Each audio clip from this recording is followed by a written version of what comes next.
Well, I grew up liking those stories like, every Christmas you'd watch things like Rudolph the Red-Nosed Reindeer or like The Grinch That Stole Christmas. Those were my favorite like holiday specials when I was growing up. So when I was working at Disney, I designed something that's sort of like the reverse of that. It's like the Grinch in reverse, so to speak, about this character who finds Christmas and loves it and decides to try to do it himself. Tim very much developed the story. The concept is his, the main characters, the tone, the look.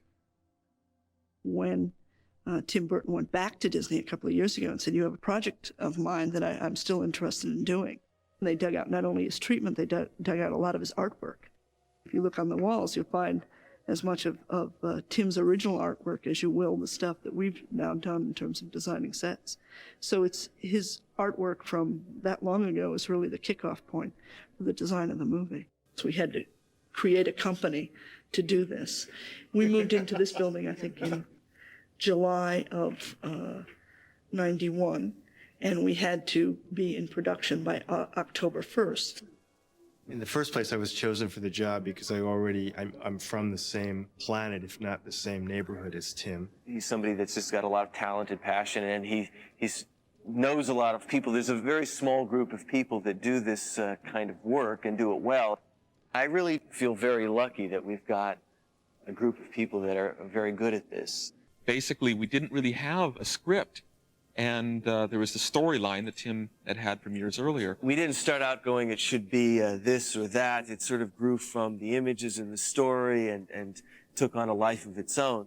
We were running out of time. And I just said, well, I'll just start writing some of the songs based on what we talked about. And I started, and he'd come over and he'd listen to it. And then I'd say, let's just talk about the next section of the movie. And we'd talk about it and tell me, oh, and he does this and that. And I said, great, great. And as soon as he left, I'd immediately go and start writing that next song that got us through the next period. And 3 days later, I'd call him back, and he'd come and he'd listen. Oh, great. And now describe the next couple of scenes. He had pictures of all these characters. And if he didn't, he'd pull out a scrap of paper and draw it for me. So I had some really good visual stimulus to get going. I would say the difference between 3 years worth of work on something like this and 6 or 8 weeks on a score, you can't really compare. We've worked together at least my whole career, in movies and all, and it's just been the greatest collaboration I've been involved with. He's a great songwriter as well as a composer. So there already was Tim and Danny and songs, and because those were very much finalized at an early stage, those were the first things that we went into production on. My team and I work with Henry, the director, doing these storyboards here that visualize and plan what the film's going to be. We do the first visual attack on the film. We storyboard it very specifically. We cut those storyboards, which are drawings of every scene, sometimes many drawings for a specific scene, in continuity, with music, with voice, with sound. So we've pre-made the movie at least sequence by sequence before we ever actually go in and animate it. We're shooting at 24 frames a second, which means that we have to pose the character 24 times for each second of actual completed film. Storyboard provides the basis for everything. The timing, the action, the gesturing, the whole attitude to each scene and each sequence. I'm the art director, and what that involves is creating the environments based on the storyboard, based on Henry's requests, based on what Tim's drawings look like, etc., trying to stay consistent with that look. The art direction is very much along the lines of what Tim Burton has done in other films, especially his first short film, Vincent, German expressionist, combined with Dr. Seuss. Halloween is very dark. Everything is lots of silhouettes and almost like a black and white movie, really trying to get that style. You go to Christmas Land, everything's bright, vivid color, lots of fast camera moves, trying to get real fun. The real world is very sort of simple. Everything's isometric angles, very regular. All the houses are variations on the same theme. The colors are more pastel. Start doing a lot of sketches, try and get a lot of choices together for Henry. And then Henry comes in and makes his buy, literally. We just pin up 5 or 6 of everything. He has a feeling about what he personally thinks works the best. We combine them, get it down to a couple of alternatives, and then all focus on that. It should be like opening a book, like a pop-up book, or finding an illustration in a storybook that feels like you could fall right into it. Even given that, we're trying to then twist that by putting in weird perspectives, different objects playing against each other in different ways. We took sets and actually spread clay on them or plaster and then scribed lines all over them to give it that sort of etched textural feel, so to make it look almost like a living illustration. Textures, also color. Tim was very specific about it. He said, your palette for this town is black, white, and orange. And we generate the necessary tools for the set people to maintain that look. From there, we do either a scale drawing, like a quarter scale drawing of the thing. That then goes straight to set design. Greg Olson will make a scale model based on our drawing, start to work out the camera angles, how much set is needed. Once the conceptual art is done, we have to somehow realize it in 3 dimensions: height, width, depth. This is known as a quarter-scale mock-up. It is a model of the actual set that we're going to build. Obviously, we can't build it full scale at this point. We need something to start with. If this was an actual set, it would be 4 times as large, which means this would be about 24 feet long. For space considerations, we start with something small and simple. We also have to, at this point, decide how we want it to break apart, because it can't fit on one of our stages. So we build into it some specific breaks so that a piece like this could come out. We've been instructed by the animators that they would prefer not to have to reach more than 2.5 feet to get to a puppet. So a number of these pieces are under 2 feet, specifically so that an animator can reach. And where there isn't a 2-foot reach, we sometimes build in trap doors so that they can physically open up a section of the stage, come up, do the animation, close the trap door, and disappear. Then the director can take a director's viewfinder and practice what he wants to see on film. And if the director likes it, then we can actually build this and send it through the paint shop, the model shop, who will do all the detailing, and then it'll end up out on one of our stages. What we're trying to avoid is looking like we're doing tricks. Coupled with that, trying to keep some style to it. The biggest challenge on the show, I'd say it's keeping it consistent. There's 8 camera crews. One of the things that we are pushing the barrier with is a lot of motion control camera moves. So that means big, sweeping camera moves going through the scene as the characters act out. Particularly during songs, it's a lot of fun as an animator to be able to work on stuff like that, because it makes your shots look more like a live action film, more fun. I'll talk to the director and he'll tell me what the action is and he'll give me an idea where he wants the camera. And then what I'll do is I'll take my motion control camera, which has all these different axes. It has track that'll take it in and out. It has swing, which will swing it around on this axis. It has a boom arm that takes it up and down. And then right here on the head, it also has a pan and a tilt and its own roll, and sometimes even a focus if I need to do that. So all those axes are programmed for the shot.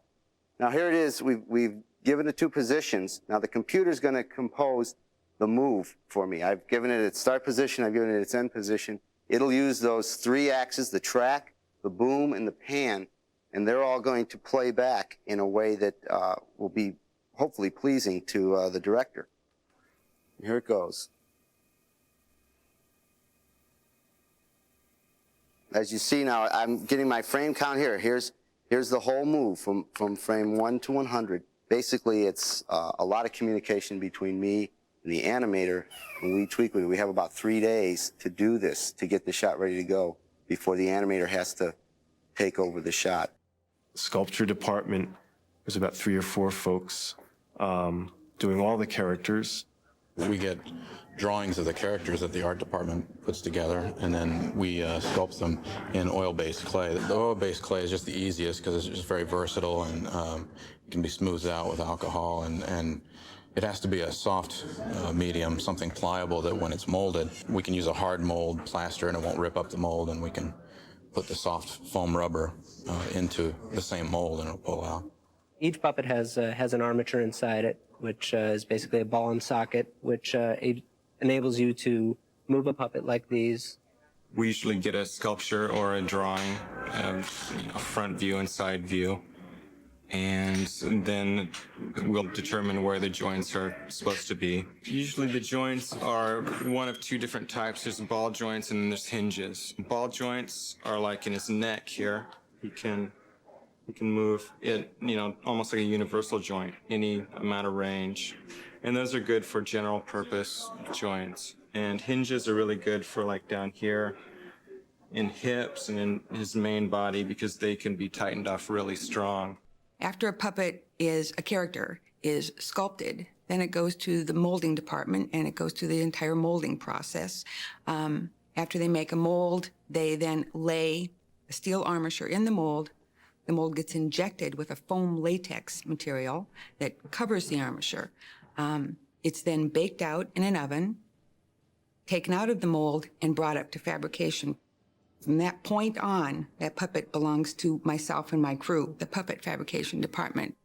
We put the different paint jobs or clothing, hair, fur, everything else that gives the puppet its full character, and then it goes out for animation. This movie will have approximately 60 individual characters.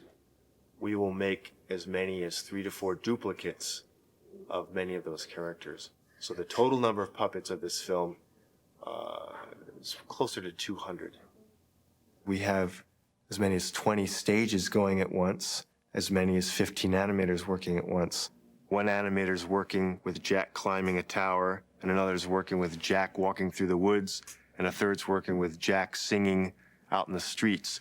I think just the characters and the feel and the look of them, it pretty much, I think, had to be animation.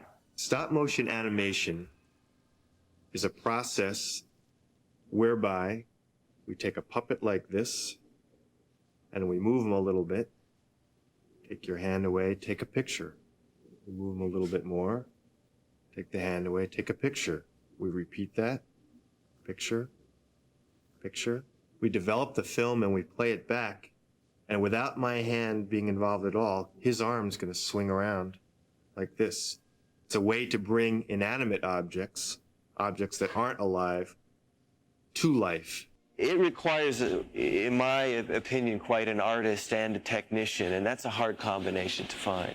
A very important part of doing really good stop motion is the same as any other animation, and that's being able to act things out for yourself and really feel it, and then translate that into what the character does. By getting my own imagination going and seeing how it's going to play in my mind, I act it out, and I play with the puppet a little to see if my actions can be duplicated by the puppet. And if they can, then I talk to Henry, the director, and see if he likes it. They'll memorize it with their body, act it out several different ways. I'll act it out for them. We go back and forth and arrive on something. Down, picks it up, looks, there's something in there, huh? Reaches inside, gets bit, and then fixes it on and leans in just as they finish. I think a lot of animators, stop-motion animators and 2D animators also, are just frustrated actors and possibly shy actors like myself who, wouldn't want to get in front of the camera. And so it's kind of the nice sense to be able to let people see you, but not really see you. I get to hide behind puppets. We know the basic blocking. We know the length of the scene within a few frames. So there's a very tight, confined space the animator has to plug in At that point, the animator becomes the character. Jack, he's designed as a long-limbed, elegant, spider-like man, and naturally sort of wants to move that way. We'll go insofar as actually analyzing that stuff frame by frame with a video recorder just to see how things move. We get the move nailed and lighting, and we shoot tests, and we put them on loops and see them over and over and comment on virtually everything. We do a series of tests called pop-throughs and run-throughs, and I talk with the director. He'll tell me what he likes, the changes he wants, and then we'll go for the final take. We'll just be testing 3 or 4 times to make sure we like the action. And when the animator and the director feel comfortable with the acting that's going on, the overlapping of action between characters, then it's like, okay, now go for the hero shot. But in 6 days, something might happen, like a light might get jarred or the camera might slip. And when you're playing it back at speed, you're going to notice that. And that sometimes is a shot killer. It's not like a cell animated film where if you have a little problem with a frame, you can go back and erase that line, redraw it, and then rephotograph it. If you have a problem with a frame, you have to rephotograph the entire thing. So you've always got that sort of pressure on top of your head that, you know, while you're in the middle of a 400 frame shot that's taken 10 days to shoot, you know, it's the 9th day and something goes wrong. So every time he makes a different mouth position, you know, A, E, I, O, U, and then everything in between, and then in a mad way or a sad way or a happy way or a neutral way, we have to have a whole different sculpt of the head. We might use as many as 400 distinctly different jack heads. Voices are read on exposure sheets so we know precisely when to change a mouth position. We've fed a photograph of each head into this computer. Then we pick a head to match each syllable of the character's dialogue or song. This establishes which head or mouth position the animator will use. For instance, I need to use head number 43, so I'm to look here. There's 43, and that's the head that I'm using right now. I've been asked, how do you make a character blink? For Jack, we have these replacement series. So what I do is just take these, place them into Jack's eye. And so I do that for both eyes. And then after I take that frame of film, I take this out, close it a little bit more, take the frame of film, and then put the closed eye in. I might do this for 3 frames. So you're getting very quick action of just a blink, which brings the character to life even that much more. And that's just one more element of his realism. Sally, she's actually probably got the best armature for subtle acting. She is supposed to be a little off balance, out of kilter. So we push her. We actually turn the camera at times. We put her neck out of joint, try to make her feel like she's faltering at times. Because she has lovely long red hair, and we can't easily change her whole head like Jack's, we have given her a mask. So from her hairline back, there's literally a mask for every expression change. To try and get the kind of character and acting and just technical smoothness that hasn't been seen in the medium before is the biggest difference in this film. Here, Gordon Baker studies a frame of packages being delivered by cartoon ghosts. First, the packages, which we fly on strings, are traced a frame at a time in a process called rotoscoping. Then the ghosts are hand-drawn to fit a frame at a time around those packages. The two are composited together, and that's the result you see. Certainly no movie has been done to this extent, to this level in stop-motion animation with these kind of production values. There's not a lot of glamour, and it's very hard work. You have to repeat what you're doing constantly. It's like making a live-action movie in slow motion, really. You can't embark on a project like this and just dream about when it's all over. You really have to enjoy the meticulousness of the work. Also, on a daily basis, we always have a few completed shots, and that's what we live for, and that's why most of us got into animation, when all of our efforts come together and bring a character to life. If it all works together and runs smoothly, that's the payoff, that's the reward. I'd like to think that our efforts using real light, real materials, real sets, and real talent will, give the audience something special, maybe a certain level of charm. That's what I get every day in screenings when we look at finished shots. And to see it sort of happening is great. I mean, it's, for me, sort of watching the shots and things unfold, it's after 10 years of, designing it 10 years ago, it's really like a dream and very surreal and beautiful. So it's great. I'm very happy.